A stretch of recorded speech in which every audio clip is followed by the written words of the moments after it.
the full screen mode.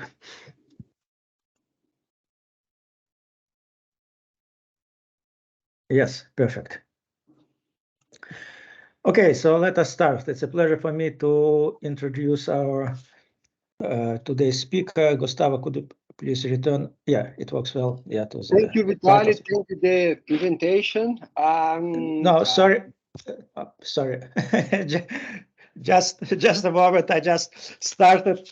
Sorry to interrupt you. I just wanted to announce your talk that our today's speaker is Gustavo Жанпьер from Brazil, and now visiting in Lyon. So Gustavo will tell us about exploring brain complexity, the role of apopticity. Please, Gustavo, and also if you can explain us the meaning of apopticity, this would be certainly also useful. Please, you can begin. Thank you, Vitaly. I will try to introduce this idea to you. I'm excited to delve into this fascinating topic that lies at the intersection of the neuroscience and the intricate works of the brain. My presentation centers around this understanding brain networks, how fatigue interact with the brain complexity. As Vitaly told, my name is Gustavo Жанpьер. I'm a professor at the Federal University from Brazil. In Natal is a very beautiful city. If someone would like to know, to visit us, it's a pleasure to me to invite. And we start some collaboration. As we explore this theme, I will try to unravel the concept of the fatigue coupling and its profound implication for the complex of the brain. So, since from 5 years to now, we know that the fatigue interaction plays a crucial role in neuronal communication and contributes to the intricate dynamics of the various cognitive functions. Throughout my presentation, I will discuss this broader implication of fatigue for neuroscience and beyond. Because understanding this intricate brain network has the potential to reshape our perspective on cognition, memory, and consciousness. I know that's difficult to define what conscience is, but there are a lot of people try to understand and studying about that. So lastly, I will share with some insights into how a fatigue interaction could shape the future of neuroscience. So to understand the brain complexity mechanisms, it's necessary to characterize the relationship between multi-levels of the multi-scales. Here I'm just give you the idea about kind of a very short temporal scales with some tasks that are developing and the connection between parts of the brain. But once we will explore this complexity of the brain as an intricate network of connection and interaction, a question we should do is the brain truly complex? So let's try to examine the characteristics that make the brain as a complex structure, understand this complexity inherent to this fundamental organ. So first of all, we try to define what the complex system is. So a nice idea, but it's a very general idea, is gave to Michael that in 2011 that told that the complex systems is a system in which large network of components without central control and with simple operating rules leads to a complex collectively behavior, sophisticated information processing, and adaptations through learning or evolution. Of course, if you read this, you understand what the Michael should try to give us, the idea, but it's a kind of general, it's not a specific. for math, for people who try to understand, to try to define the idea of complex systems, is not too good to us. It's not help us. So many texts in books that define complex systems are encountering certain difficulty in defining this topic because there are many different definitions that you can be found in this text. Thus, it's not difficult to end up with some confusion because it's the definition is not always clearly stated. However, despite the multiple definition that we may find, complex systems may have these following features. So it's open systems, frequently far from the equilibrium, but despite this flux, they may be pattern stability. Maybe nesses, the components of the complex systems may themselves be a complex systems. The dynamic network of multiplicity produce emergent phenomena. The role is more important than the sum of its parts. That's the idea. Relationships are nonlinear, and they produce or they have a self-organization.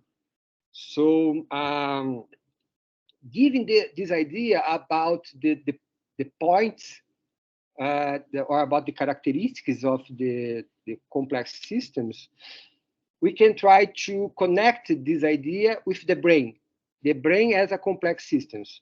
So I give you the 3 points. That we can try to define the brain as a complex system. The first one is a multi-scale organization. The brain is a complex network systems with a multi-scale organization give rise to diverse molecular, cellular, and neuronal phenomena.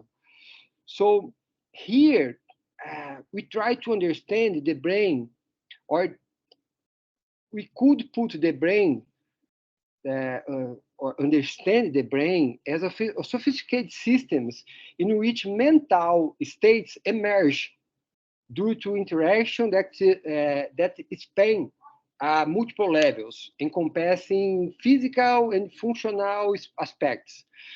Brain structures span multiple temporal and spatial scales, as I'm showing you here, giving rise to elaborate cellular and neuronal phenomena that collectively constitute the physical basis of cognition, for example. So if you observe in this spatial dimension, the brain organization exhibits similar patterns at various resolutions in the distribution of the cells throughout the brain here. And for example, in the temporal dimensional, examples of modulus include short-term and long-term memory. And the study X here, the topological X, I can give you the idea about local and global connection or connectivity. So about this topological X, the second point, I will highlight the second point because the brain networks need to exhibit a specific functional topology that underlies its capacity to explore alternative states and complex dynamics. The brain architecture is intrinsically linked, both in terms of functional and structural, to the brain connectivity. And the third point is about our hypothesis, the emphatic communication. I will give you the idea, but I will point out, first of all, that the emphaticity as a neuronal communication mechanisms play a significant role in shaping the brain networks, dynamics, and complexity. So to talk about emphatic brain communication, I will compare the both synaptic, because people knows a lot about synaptic since the high school, knows that synaptic is a structure that permits a neuron to pass an electrical or chemical signal to another neuron. We know that synapses are essential to the transmission of nervous impulse from one to another, and the both presynaptic and postsynaptic sites contain extensive arrays of molecular machinery that link the two membranes together to carry out the signaling process. And talking about synapses, historically, information flux between neurons through synapse firing patterns has been recognized as the fundamental basis of neuronal process or neural communication.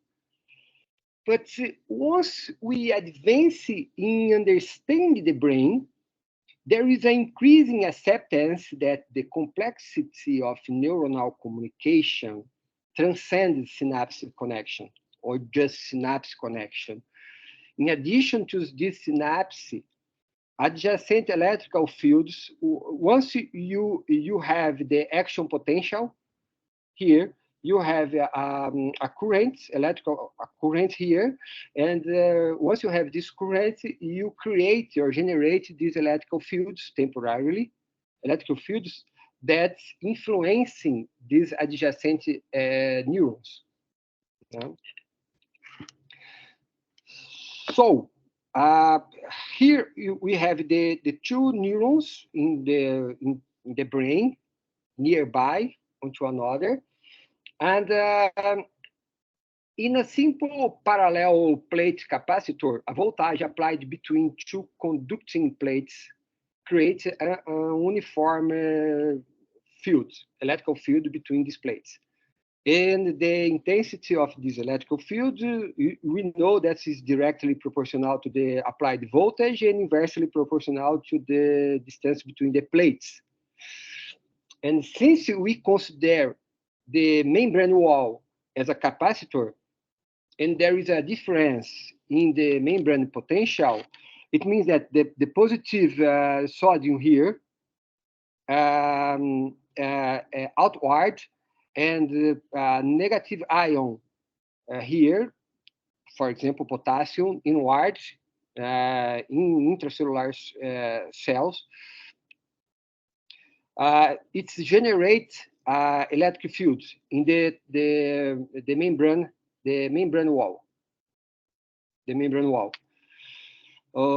In the other hand, between two neighboring neurons membrane here, between this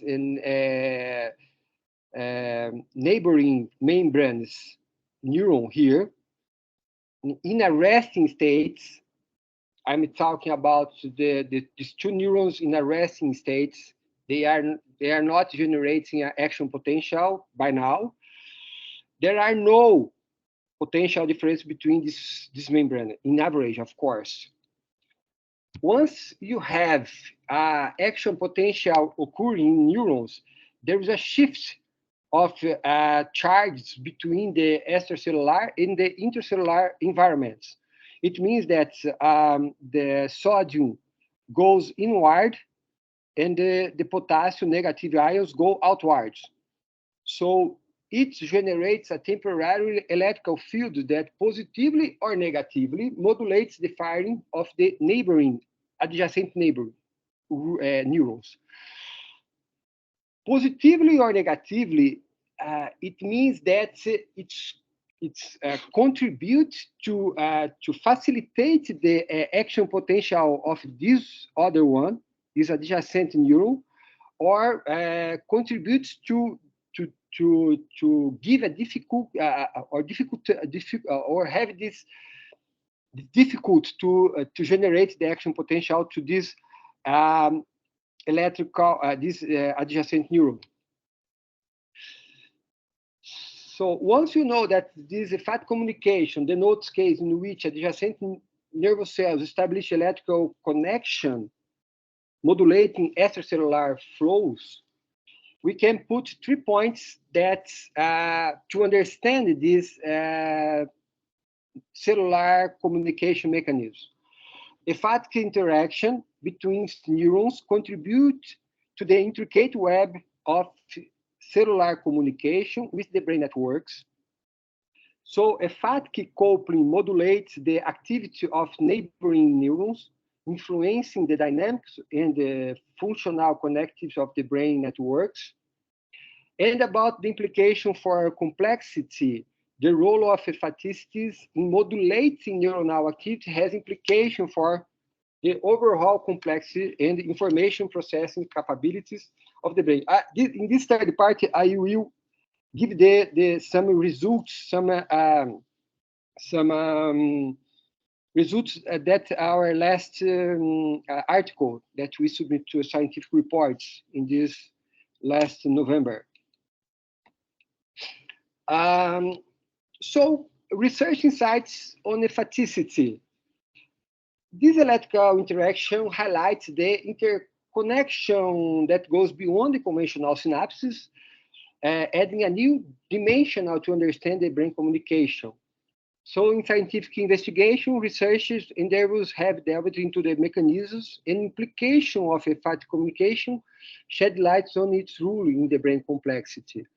About functional significance of emphatic interaction in the shaping brain dynamics and complexity is a subject of ongoing scientific inquiry. And there are some articles, nice articles that give this idea.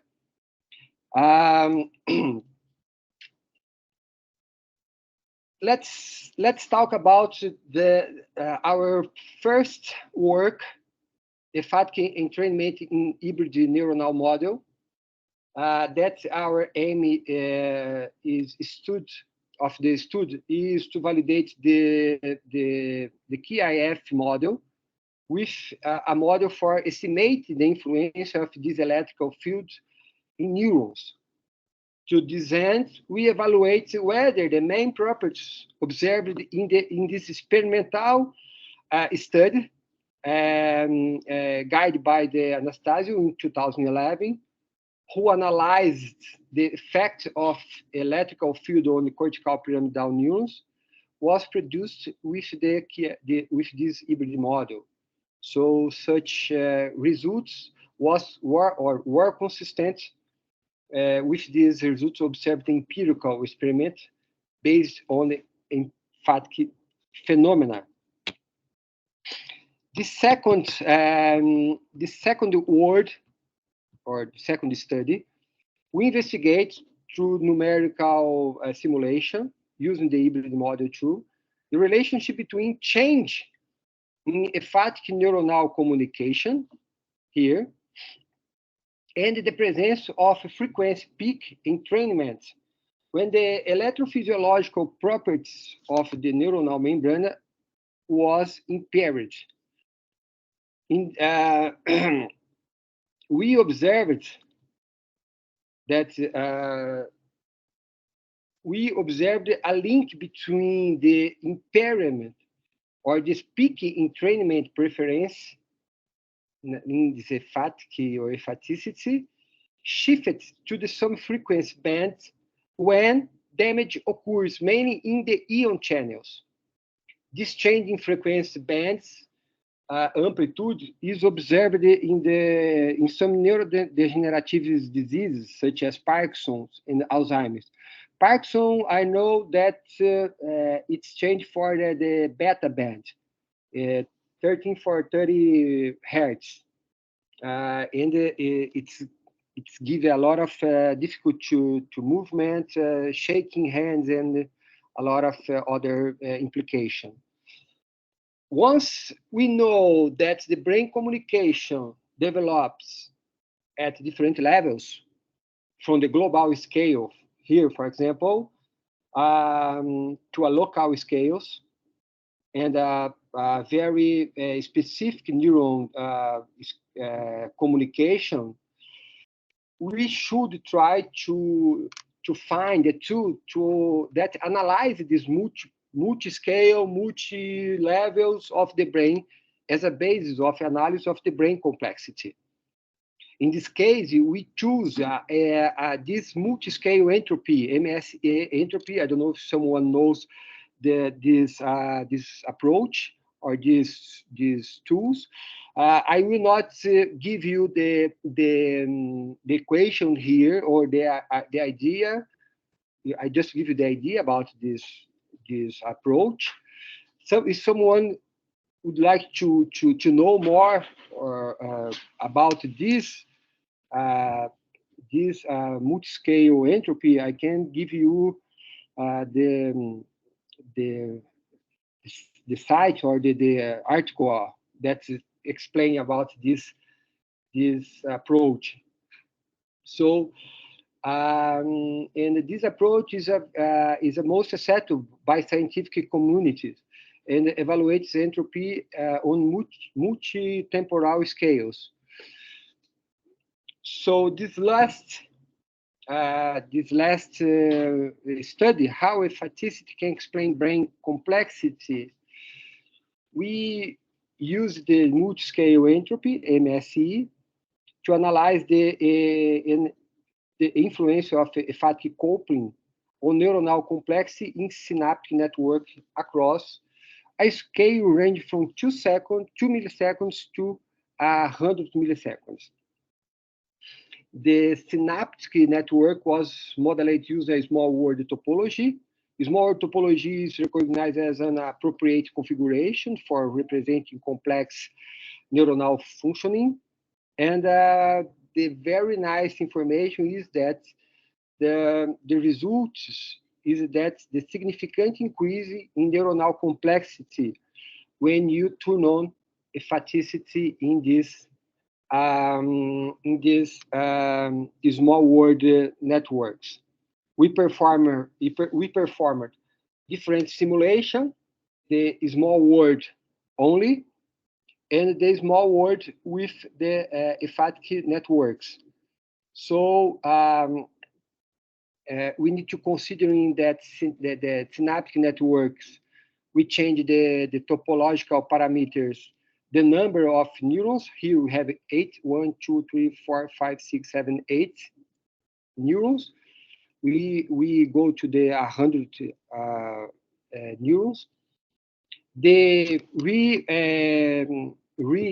rewiring probability, it means that you have a reconnection probability to go to the locale to global one from 10% to 100%.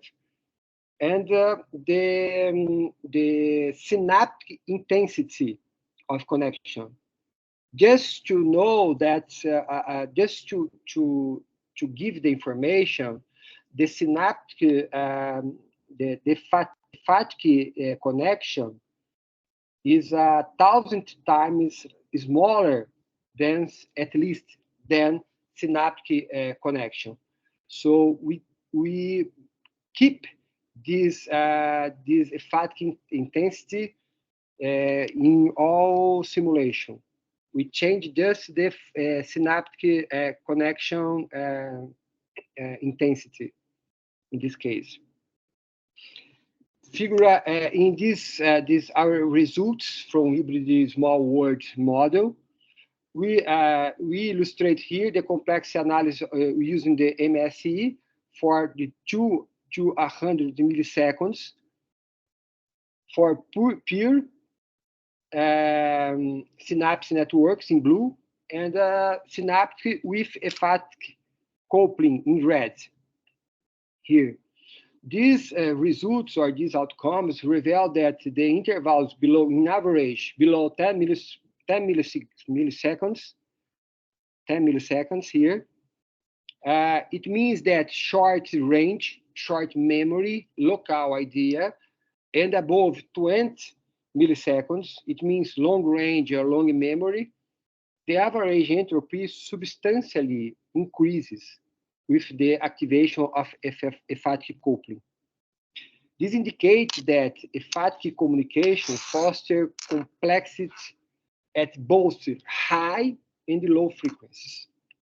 This figure B, it's a sum of all scales.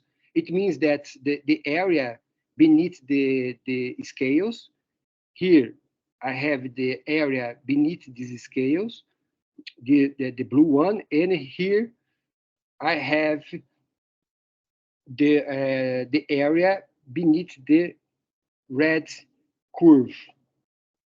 So we observe that on average, network complexity is greater than the peer one when neuronal communication involves emphatic coupling, in respective of the probability of reconnection in the synaptic networks.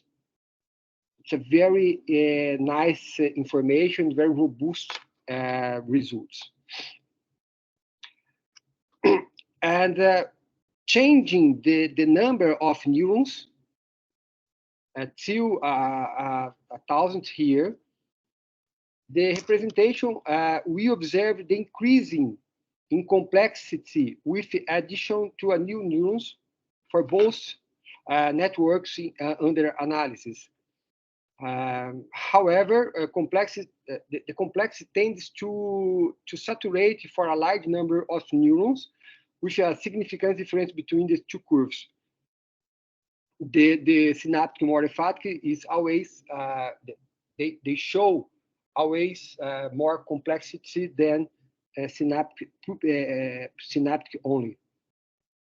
This suggests that the emphatic coupling may contribute to a large-scale memory brain complexity. And the last results we observe here, that increasing the intensity of the synapse, in this case here, sorry, increase the intensity of synapse, keep the emphatic intensity 1,000 times less. We observe that when you indicate that the synapse intensity tends to reduce complexity for both networks. It's in concern with some results that show that when you have some impairments, you can and you have a less plasticity, strong connection, you observe a less complexity, less plasticity. So notable in networks with activity emphatic coupling here is significantly higher for synaptic connection of weaker intensity compared to the pure synaptic networks. This finding implies a potential rule for modulating the balance between synaptic and emphatic communication to enhance the efficiency of the healthy nervous systems.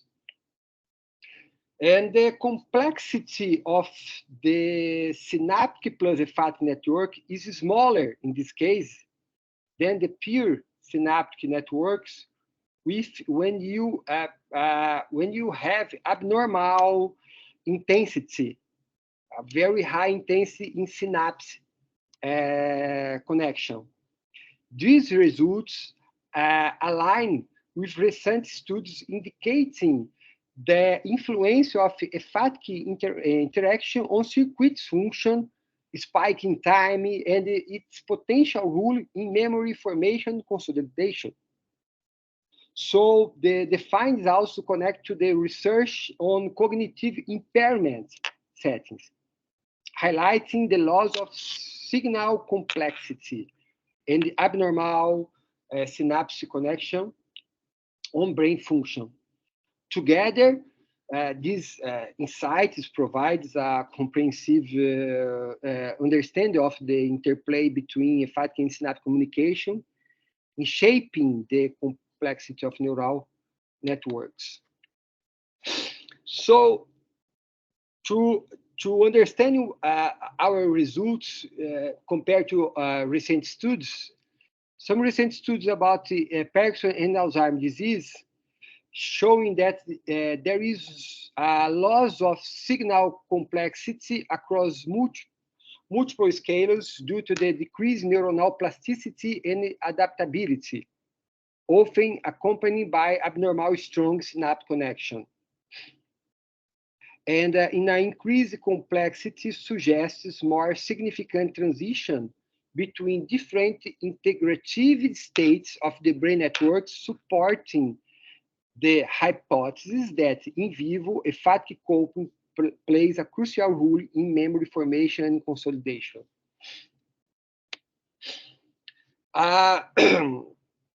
So in this sense, we can discuss that emphatic interaction contribute to the dynamic and adaptive nature of the brain networks, influencing their capacity for complex information processing, for example,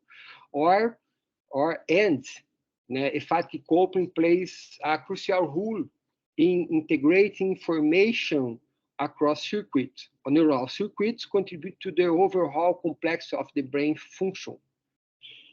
And the adaptive plasticity of the brain networks is influenced by the emphatic interaction, shaping their capacity to navigate complex cognitive tasks. Application for neuroscience and beyond, we can discuss about cognitive and behavioral implication.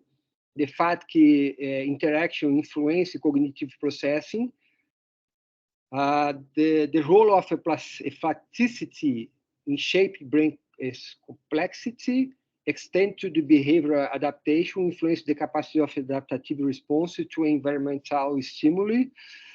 And about neuronal disorder, the insights into emphatic interaction shed light on their potential ruling in neurological disorders characterized by disruption in brain complexity.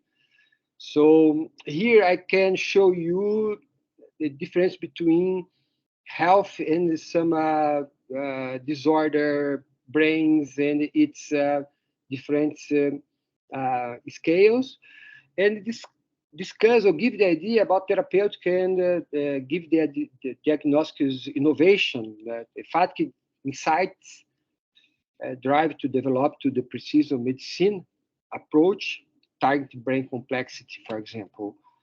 In conclusion, this seminar tried to clarify the critical role of efficacy in understanding the complexities of the brain, considering the emphatic scenario. Thank you for all attention. And this is my laboratory of neurodynamic stimulation and modulation in Brazil. So we have it's me. We have the two PhD students and two graduate students with this idea. Here, Mateus, my PhD students, discussed with me about the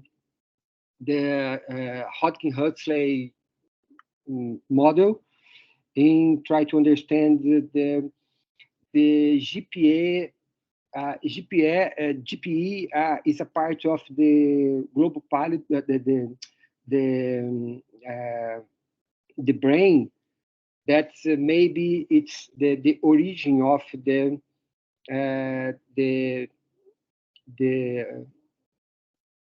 brain, the beta oscillation in Parkinson's disease. Here's Gabriel talking about the Parkinson's and motor impairment. Samar is talking about the reconstruction, the idea about the Lyapunov exponents. And Mateus and Temi is talking about the electrophysiological ideas. So it's the end. It's all.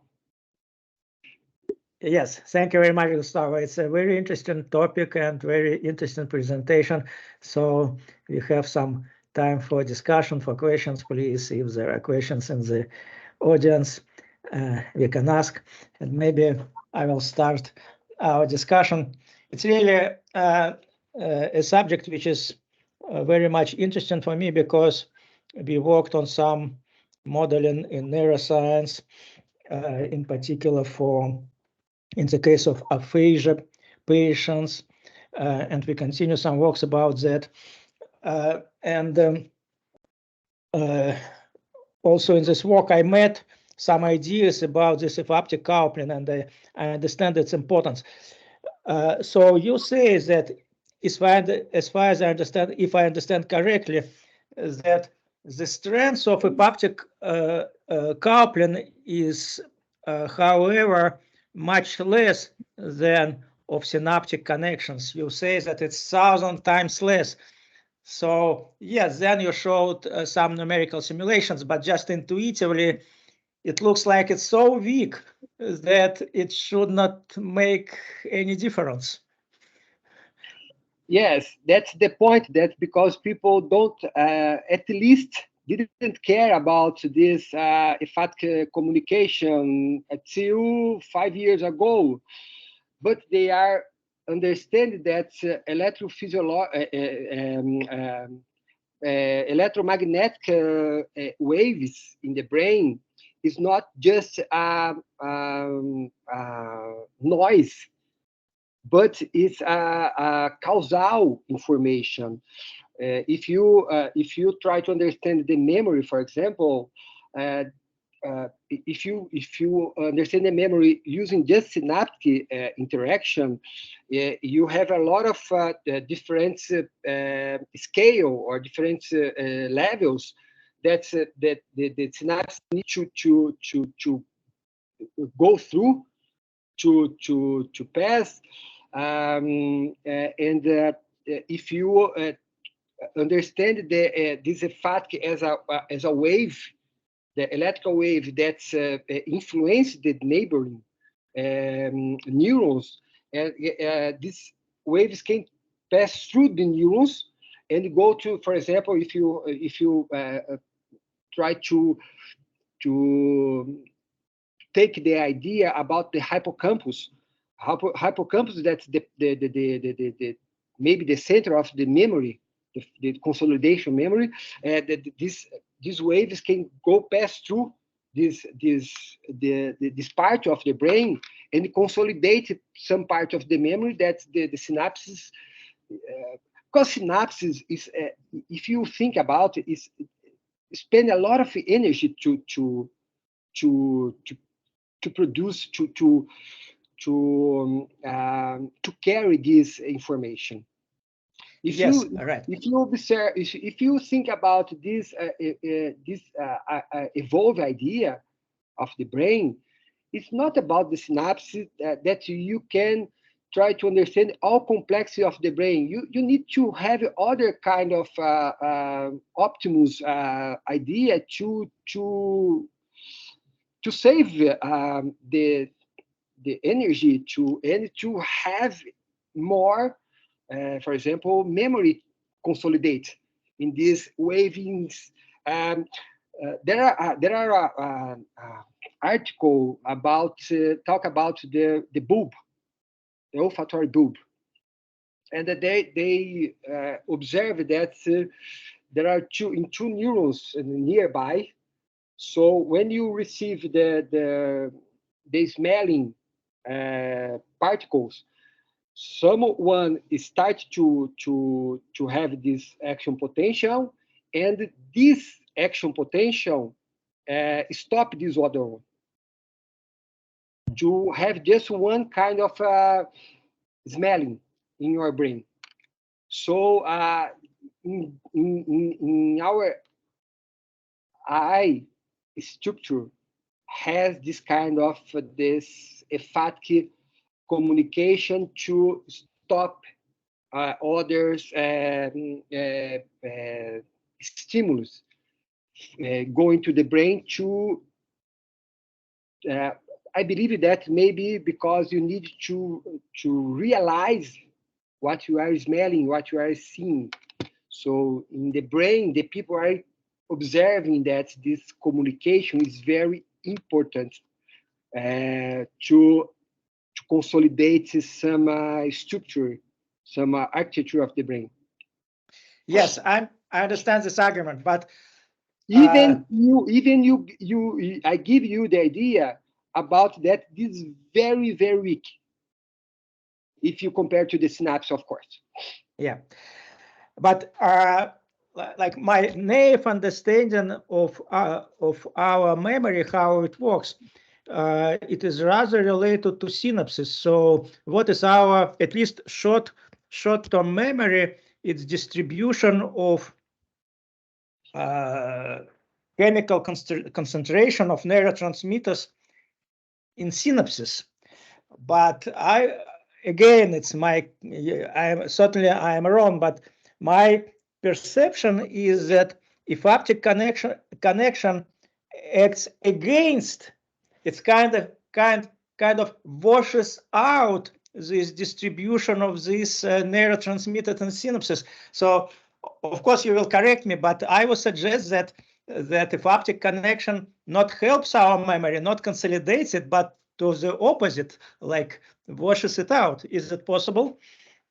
Now I don't know the answer, but I believe it's possible. I believe it's because of course it's a very weak, if you compare to the synapses, but we are not talking about the communication by itself.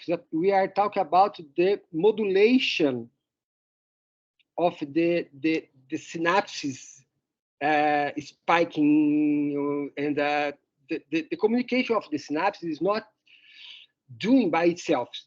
The synapses needs, or I believe people are seeing that this emphatic modulation, it's a very important to the whole idea of the brain dynamics. So right. Even with this, of course, it's our perception that it's a very weak. Maybe the brain, this weaker is enough to stop some synapse that should start and stopped by this emphatic interaction, or it's contribute to start some synapse that need to fire. Yes, yes, I agree with that, because we know that even some small action can have an important consequences, especially for neurons, because they have this threshold of firing, and this threshold can be influenced by some weak effect of a haptic connection. I have also a more specific question. If you go, please, if you show, please, I think it is slide number 21. 21? Yeah, let us check. I think, yes, that it is 21. I don't know if you are seeing now. Yeah, you continue. I will tell you. It is where you have this small world network. Oh, this one. Yes. No. Yes. This is a black and red. Yes, this one. Perfect. This one. So you did not go into details of modeling how you model that. So let me explain us, please, how you model this haptic connection, because you show this small world network in black, and then this haptic coupling in red, and it looks like this haptic coupling, it's everyone connected with everyone. This is how you model haptic connections, that everything is connected. Yes. The haptic is everyone to everyone. But once the electrical fields decrease with its distance, yeah. So the nearby, I don't know if you are seeing my pointer. No. Yes, I see it. Yes. So once you, this one is this receiving stronger haptic, and this receiving less stronger and a weaker one. Yeah. So of course here I'm present for just by 8 neurons. It's just a representation, just to have the idea. This neuron or this point of the equation is the same of this one. Yes. So it depends on distance. Yes. Same point. So I introduce the small world networks and put this effective for everyone to everyone. Yes. Of course, in the intensity of the fat intensity. But the rule of the fat intensity is depends on the distance. On the distance. So if you put the 100 or 1,000, we calculate this 1,000 distance, or at least the 1,000 divided by 2, because the other part is it's the same distance. So yes, but by distance, the same distance, the same. Oh, I'm sorry. Yes, by distance you understand real physical distance between yes. 2 points in the brain, right? Yes, this synaptic is the same as the small world topology. So you have the 10%, you have the first neighbors, and you have the connection to reconnect, probably to reconnect to one to another, to the local, for example, in this, reconnect to this global one. This is the other side of the neuron. So the equation that I can send to you or to anyone would you like to see the equation. It's a KRF model, it's a hybrid model, a very simple model that we took this model because we can make it a very big network and try to understand its complexity or its dynamics. I'm sorry, but in this one we just sum effect for everyone. For each interaction, we analyzing this all to all effectivity. Depends on the distance.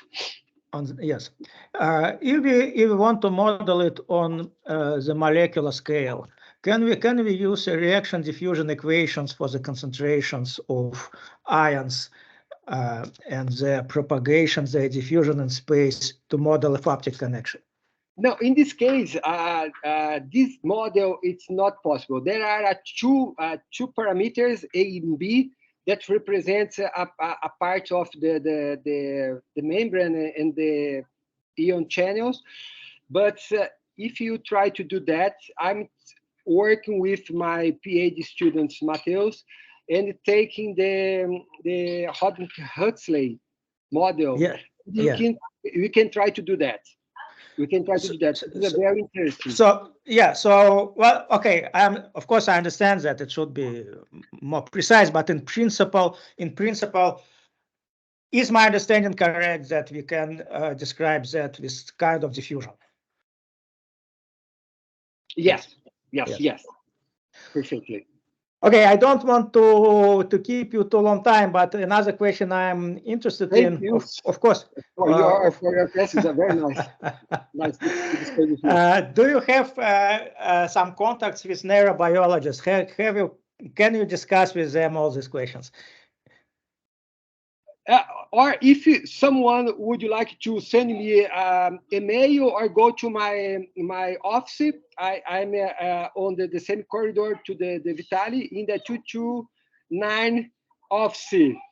So I saw some people analyzing or studying the Parkinson's model. Yes, of course. Yes. I hope we will have an occasion to discuss all these questions. So if there are no other questions in the audience, I would like to thank you again for this very interesting, very inspiring presentation. Yes, there is a question from Yana Lantsova. Please, you can ask your question. So I have a question. Are there any medications that have an effect on the affective connection that can slow down or accelerate the affective transmission? This is a very nice question. Maybe that's the point, but maybe this model is not possible to analyze this point. But as I told to Vitaly, the Hodgkin-Huxley, we are starting to analyze these all parameters that we know that has in the neuron. We can try to analyze these such parameters in the Hodgkin-Huxley model. I don't know if this model is has the information about that. Yeah, probably there is some. I don't know. It's my hypothesis that maybe there is some medication which acts on conductivity of the medium of the brain tissue, things like that. I don't know. Please, we have another question from Artem Aleynik. Please, you can ask your question. Yes, hello, thank you. My question is, are there any practical applications or implications of the research findings in terms of potential developments in the field of neurology or cognitive science? Oh, it's a very nice question. Of course, we are discussing a lot of implication for example, for medication targeting. Once you know about, is not as just a chemical idea about this information, we can, for example, if you, one idea is that once you know that the action potential produce electromagnetic fields, and these electromagnetic fields can repel or attracting some, for example, some particles to the membrane wall, we can develop some medication or develop some idea to revert this magnetic field, for example, to try to repel this kind of impurities from because you know that, for example, the Parkinson, we have a lot of iron, and alpha-synuclein is a protein that's change when you have Parkinson's, and this alpha-synuclein in iron is deposited a lot of in the membrane. So this kind of deposit difficult its capacitance and its resistance of the membrane.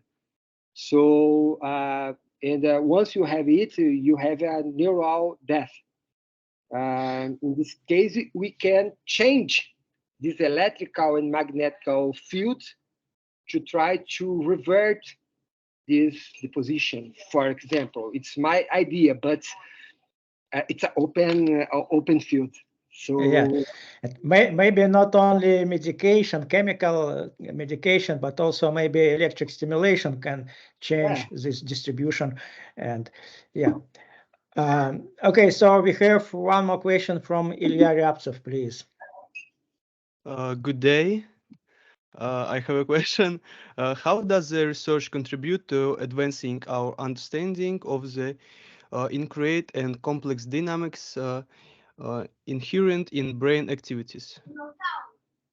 Okay, so it's a very maybe 2 or 3 hours talking about this, but